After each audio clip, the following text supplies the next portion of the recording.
ನನಗ್ಯಾವ ಕೊರತೆಯೂ ಇಲ್ಲ.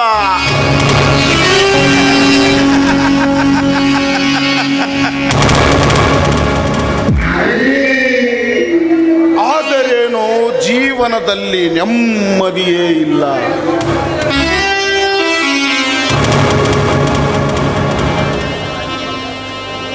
ತಂದ ಬಿಟ್ಟು ಹೋದ ಅಪರಿಮಿತ ಆಸ್ತಿ ಅಂತೂ ಇದೆ,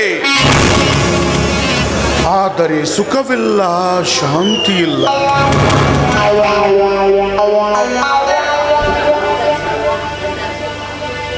ನಾನ್ಯಾರ? ಲಕ್ಷ್ಮೀಪತಿ.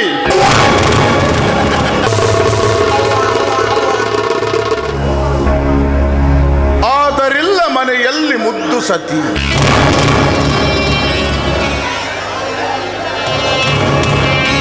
ತಂದೆಯ ಬಲವಂತಕ್ಕೆ ಕಟ್ಟು ಬಿದ್ದು ಕಟ್ಟಿಕೊಂಡವಳು ಸತ್ತು ಹೋದಳೋ ವಾಸಿಯಾಗದ ಕಾಯಿಲೆಯಿಂದ.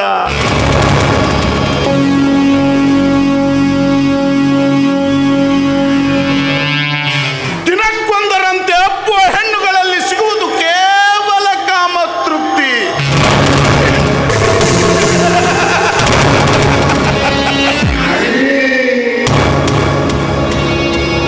ಆದರೆ ಅದರಿಂದ ಆರದು ಬತ್ತದು ನನ್ನ ಕಾಮತೃಷೆ.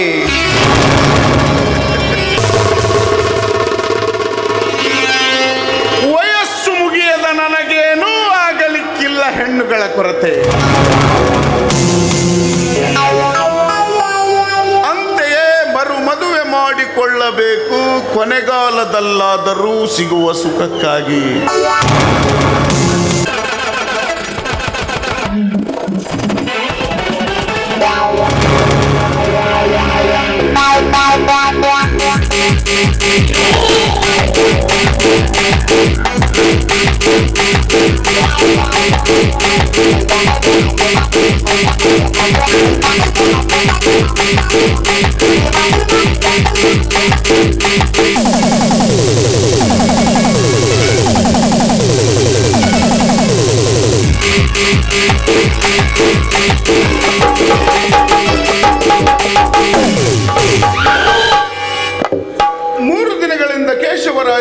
ಕೆಲಸಕ್ಕೆ ಬಂದಿಲ್ಲ.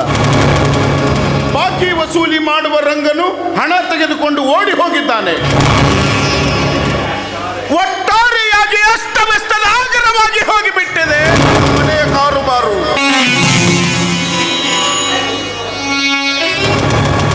ನಮಸ್ಕಾರ ದಣಿಗಳಿಗೆ. ಬೆಂಕಿ ಹಚ್ಚು ನಿನ್ನ ನಮಸ್ಕಾರಕ್ಕೆ. 3 ದಿನಗಳಿಂದ ಮನೆಯ ಕಡೆಗೆ ಸುಳಿದಿಲ್ಲ. ಯಾರು ಮಾಡಬೇಕು ಲೆಕ್ಕಪತ್ರದ ಕೆಲಸಗಳನ್ನು? ನನಗೆ ಮೈಯಲ್ಲಿ ಹುಷಾರಿರಲ್ಲ ದಣಿಗಳೇ. 1-2 ದಿನ ವಿಶ್ರಾಂತಿ ತೆಗೆದುಕೊಳ್ಳಲು ಡಾಕ್ಟರ್ ಹೇಳಿದರು. ಅದಕ್ಕೆ ಬರೋಕ್ಕಾಗಲಿಲ್ಲ. ದಯವಿಟ್ಟು ಕ್ಷಮಿಸಬೇಕು. ಅದಿರ್ಲಿ, ಆ ರಂಗನ ಸಮಾಚಾರವೇನಾಯ್ತು? ಇಲ್ಲದಣೆ. ಏನಾದರೂ ಅವನ ಪತ್ತೆ ಆಯ್ತೆ? ಇಲ್ಲದಣೆ. ಅಂದು ಓಡಿ ಹೋದನು, ತಿರುಗಿ ಮನೆಗೆ ಬಂದಿಲ್ಲ ಎಂದಳು ಅವನ ತಾಯಿ. ನಾನು ಬರುವಾಗ ಅವನ ಮನೆಯಲ್ಲಿ ವಿಚಾರಿಸಿಕೊಂಡು ಬಂದೆ.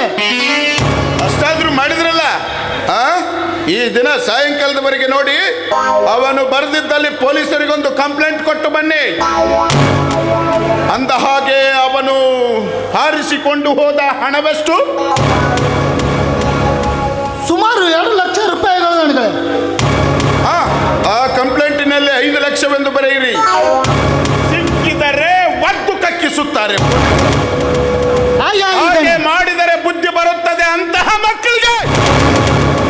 ಹಾಗೆ ಆಗಲಿದ್ದೇನೆ. 1,000 ರೂಪಾಯಿ ಬೇಕಾಗಿತ್ತು ದಣಿಗಳು. ಏಕೆ? ಮೊನ್ನೆ ತಾನೇ ಮಗಳನ್ನು ನೋಡಲು ಬರುವರೆಂದು 2,000 ರೂಪಾಯಿ ತೆಗೆದುಕೊಂಡು ಹೋಗಿದ್ದೀರಿ. ಹಾಗೆ ನೀವು ಕೇಳಿದಾಗಲೆಲ್ಲ ಹಣ ಕೊಡಲಿಕ್ಕೆ ನನ್ನಲ್ಲೇನು ಹಣದ ಮರವಿದೆ ಎಂದು ಆ ಸಂಬಂಧ ಕೈಗೂಡಿಲ್ಲ ದಣಿಗಳೇ. ಎಣ್ಣೆತ್ತ ನನ್ನ ಪರಿಸ್ಥಿತಿ ಅಡಿಕೊತ್ತಿನಲ್ಲಿ ಸಿಲುಕಿದೆ. ಮನೆಯಲ್ಲಿ ಅಗತ್ಯ ವಸ್ತುಗಳ ಅವಶ್ಯಕತೆ. ಆದ ಕಾರಣ ಹಣ ಬೇಕಾಗಿತ್ತು. ಮುಂದಿನ ಸಂಬಳದಲ್ಲಿ ಮುರಿದುಕೊಳ್ಳೋರಂತೆ. 2 ನಿಮಿಷ ತಡೀರಿ, ಅಲ್ಲಿ ಹೋಗಿ ತಂದು ಕೊಡ್ತೀನಿ.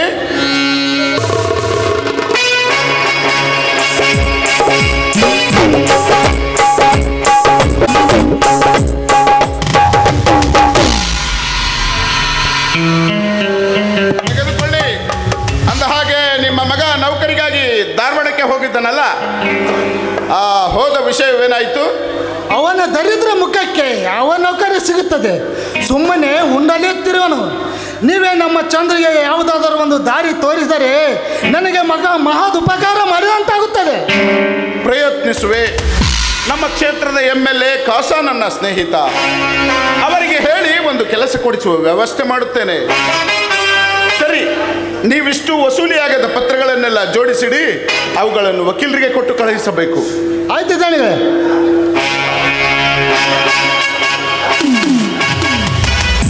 ನಮಸ್ಕಾರ ದಣಿಗಳಿಗೆ.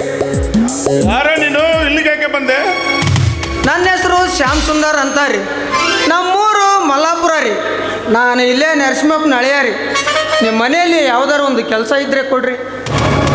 ಒಂದು ಕಾಲದಲ್ಲಿ ನನ್ನಷ್ಟೇ ಶ್ರೀಮಂತನಾಗಿದ್ದ ನರಸಿಂಹಪ್ಪ ಬದುಕುವ ರೀತಿಯನ್ನರಿತುಕೊಳ್ಳದೆ ಎಲ್ಲವನ್ನು ಕಳೆದುಕೊಂಡು ಬಿಟ್ಟ. ಸರಿ, ಇನ್ನು ಮುಂದೆ ನಮ್ಮ ಮನೆಯಲ್ಲೇ ಇದ್ದು ಬಾಕಿ ವಸೂಲಿ ಮಾಡು. ತಿಂಗಳಿಗೆ 5,000 ರೂಪಾಯಿ ಸಂಬಳ ಕೊಡುತ್ತೇನೆ. ಬಾಕಿ ವಸೂಲಿ ಅಲ್ಲದೆ ಮನೆಯಲ್ಲಿನ ಸಣ್ಣ ಪುಟ್ಟ ಕೆಲಸಗಳನ್ನು ಮಾಡಬೇಕು. ಕೇಶವರಾಯರೇ, ನಮ್ಮ ಎಲ್ಲ ಆಸಾಮಿಗಳನ್ನು ಇವನಿಗೆ ಪರಿಚಯಿಸಿಕೊಡಿ. ಆ ಶಿವರಾಜನು ಕೊಡಬೇಕಾದ ಬಾಕಿ ಚೀಟಿಯನ್ನು ಇವನೊಡನೆ ಕೊಟ್ಟು ಕಳುಹಿಸಿ. ಅವನು ಕೊಡಬೇಕಾದ ಬಾಕಿ ಹಣ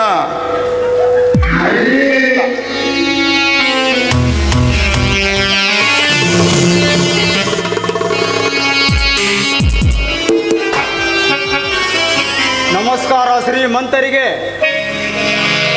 ನಿನ್ನ ನಮಸ್ಕಾರದ ಅವಶ್ಯಕತೆ ನನಗಿಲ್ಲ.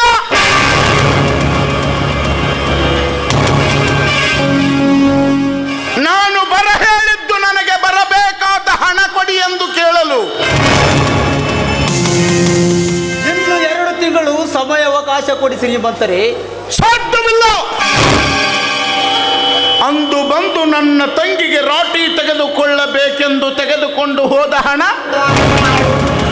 1 ವರ್ಷದ ಒಳಗಾಗಿ ಬಡ್ಡಿ ಸಮೇತ ಹಿಂತಿರುಗಿಸುತ್ತೇನೆಂದು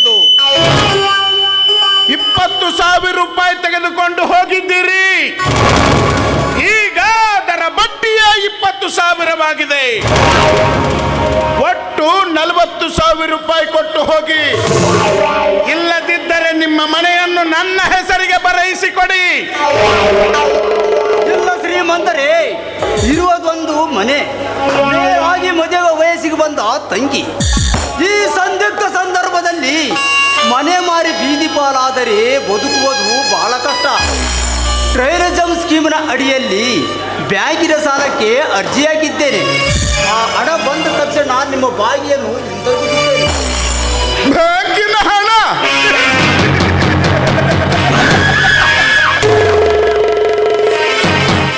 ಹಲವು 10 ಮಾರ್ಗಗಳಲ್ಲಿ ಸೋರಿ ಹೋಗಿ ನಿಮ್ಮ ಕೈ ಸೇರುವ ಹಣ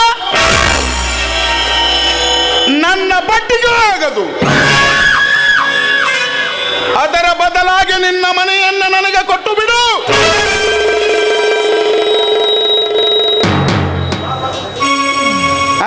ಬಾಶ್ರೀ, ಪೇಪರ್ಸ್ ಚೆನ್ನಾಗಿ ಹೋಗಿದ್ದಾವೆ ತಾನೆ? ಚೆನ್ನಾಗಿ ಹೋಗಿದ್ದವಣ್ಣ. ಫಸ್ಟ್ ಕ್ಲಾಸ್ನಲ್ಲಿ ಪಾಸ್ ಆಗೋ ನಿರೀಕ್ಷೆ ಇದೆ. ಹೌದು ಶ್ರೀ, ನೀನು ಫಸ್ಟ್ ಕ್ಲಾಸಲ್ಲಿ ಪಾಸ್ ಆಗಬೇಕು. ನಿನ್ನಿಂದ ಈ ಮನೆಯ ಕೀರ್ತಿ ಆ ಮುಗಿಲೆತ್ತರಕ್ಕೆ ಬೆಳೆಯಬೇಕು. ಮುಂದೇನು ಮಾಡಬೇಕೆಂದ್ರೆ MS ಅಥವಾ MDನೋ ಇಲ್ಲಿ ಕ್ಲಿನಿಕ್ ತೆಗಿಬೇಕೆಂದಿರುವೆ ಅಣ್ಣ. ಇಲ್ಲಿ ಕ್ಲಿನಿಕ್ ತೆಗೆಯಬೇಕೆಂದಿರುವೆಯಾ? ಸುಮ್ಮನೆ ನಾ ಹೇಳಿದಷ್ಟು ಕೇಳು. MS ಅಥವಾ MD ಮಾಡು. ಸೀಟು ಸಿಗೋದು ಅಷ್ಟು ಸುಲಭವೇನಣ್ಣ? ಹುಚ್ಚ, ಅದಾವುದರ ಬಗ್ಗೆಯೂ ನೀನು ತಲೆ ಕೆಡಿಸಿಕೊಳ್ಳಬೇಡ. ನಿನಗೆ ಸೀಟು ದೊರಕಿಸಿಕೊಡುವ ಜವಾಬ್ದಾರಿ ನನಗಿರಲಿ.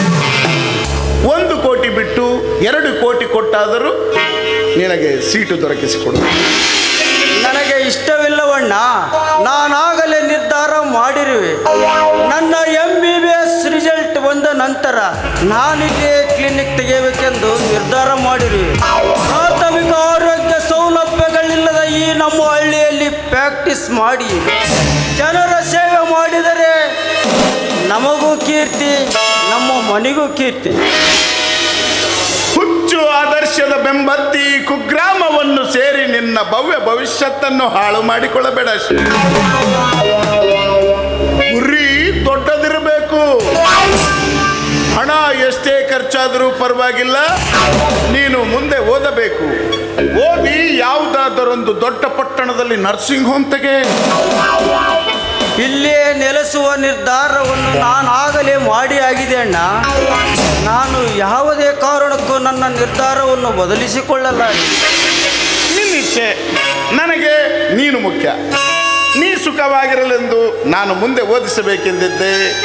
ಆದರೆ ನೀನು ಇಲ್ಲೇ ನೆಲೆಸಲು ನಿರ್ಧರಿಸಿರುವೆ ಎಂದ ಮೇಲೆ ಅದಕ್ಕೆ ನನ್ನ ಅಭ್ಯಂತರವೇನಿಲ್ಲ. ಅಣ್ಣ, ಏಕೆ ಶಿವರಾಜ ಬಂದಿರೋರೆಲ್ಲ? ಅವರಾಗಿ ಬಂದಿಲ್ಲ, ನಾನೇ ಕರೆಯಿಸಿರುವೆ. ಶಿವರಾಜ್, ಬೇಗನೆ ಯಾವುದಾದರೊಂದು ನಿರ್ಧಾರಕ್ಕೆ ಬನ್ನಿ. ದಯವಿಟ್ಟು 2 ತಿಂಗಳ ಸಭೆಯ ಅವಕಾಶ ಕೊಡಿ ಶ್ರೀಮಂತರೇ. ಸಾಧ್ಯವಿಲ್ಲ. ನೀವಿಂದು ನನಗೆ ಹಣ ಕೊಡಬೇಕು.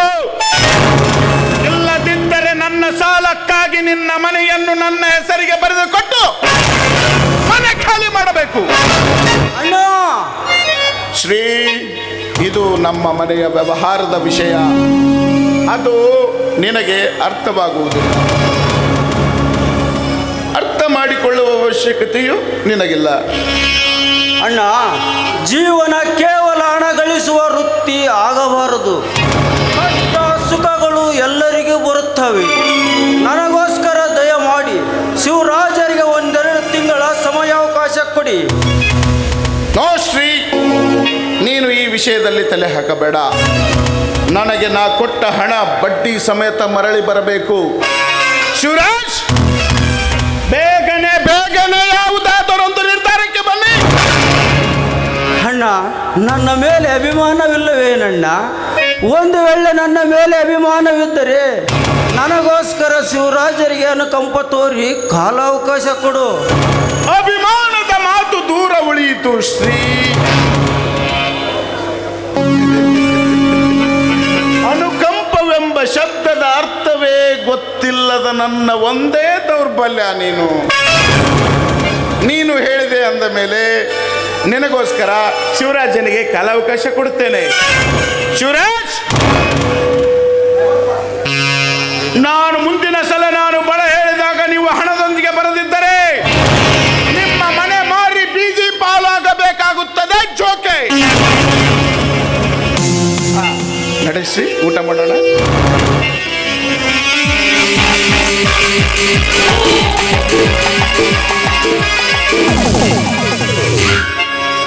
ನಿಮ್ಮಿಂದ ಬಹಳ ಉಪಕಾರವಾಯಿತು. ಏಕೆ ಶಿವರಾಜ್, ಸಾಲ ಮಾಡುವಂಥ ಅವಶ್ಯಕತೆ ನಿಮಗೇನು ಬಂದಿತ್ತು? ನನಗೆ ತಿಳಿದಂತೆ ನಿಮಗೆ ಯಾವ ದುರಭ್ಯಾಸಗಳು ಇಲ್ಲ. ಬಡವರ ಬಾಳೊಂದು ಬೇರಿಲ್ಲದ ಮರವಿದ್ದಂತೆ ಶ್ರೀಧರ. ನಾ ಇತ್ತ ವಿದ್ಯಾವಂತನಲ್ಲ, ಅತ್ತ ಅವಿದ್ಯಾವಂತನೂ ಅಲ್ಲ. ಈ ಹಳ್ಳಿಯಲ್ಲಿ ಕೂಲಿ ಕೆಲಸ ಮಾಡುವುದು ನನ್ನಿಂದ ಆಗದು. ನಾ ಓದಿದ ವಿದ್ಯಾಭ್ಯಾಸಕ್ಕೆ ಯಾವ ನೌಕರಿಯೂ ಸಿಕ್ಕುವುದಿಲ್ಲ. ನನ್ನ ತಂಗಿ ಆಶಾ ರಾಟಿ ಒಲಿದು ದುಡಿದಿದ್ದರಿಂದಲೇ ನಮಗೆ ಗೊತ್ತಿನ ಊಟ ತಿಂದಿರಲು ನಿಮ್ಮ ಅಣ್ಣನವರ ಸಾಲ ಹೇಗೆ ತೀರಿಸಬೇಕೆಂಬುದು ನನಗೆ ಸಮಸ್ಯೆ. ಅದು ನಿಜ. ಬಾಲ್ಯದಿಂದಲೂ ಮನೆ ಕೆಲಸ, ಹೊಲದ ಕೆಲಸಗಳನ್ನು ಮೈಗೂಡಿಸಿಕೊಂಡು ಬಂದರೆ ಇಂಥ ಸಮಸ್ಯೆಗಳೇ ಕಡಿಮೆ. ಇಂದಿನ ವಿದ್ಯಾಭ್ಯಾಸದ ಮಟ್ಟ ಯಾವ ಅಂತ ತಲುಪಿದೆ ಎಂದರೆ ಅದೊಂದು ನಿರುದ್ಯೋಗಿ ಯುವಕರನ್ನು ಸೃಷ್ಟಿಸುವ ಕಾರ್ಖಾನೆಯಾಗಿ ಬಿಟ್ಟಿವೆ. ಸರಿ, ನೀವಿನ್ನು ಹೊರಡಿ. ಮುಂದಿನ ಸಲ ಅಣ್ಣ ಬರ ಹೇಳಿದಾಗ ಹಣದ ಅಡಚಣೆ ಇದ್ದರೆ ನನ್ನನ್ನಾದರೂ ಬಂದು ಭೇಟಿಯಾಗು. ನಾನು ಅದರ ವ್ಯವಸ್ಥೆ ಮಾಡುತ್ತೇನೆ. ಆಯಿತು, ನಾನಿನ್ನು ಹೋಗಿ ಬರಬೇಕು. ಪ್ರಕೃತಿಯೇ ಹಲವು ವಿಚಿತ್ರ. ಸೃಷ್ಟಿಗಳಲ್ಲಿ ಬಡತನ, ಸಿರಿತನಗಳು ಎರಡು.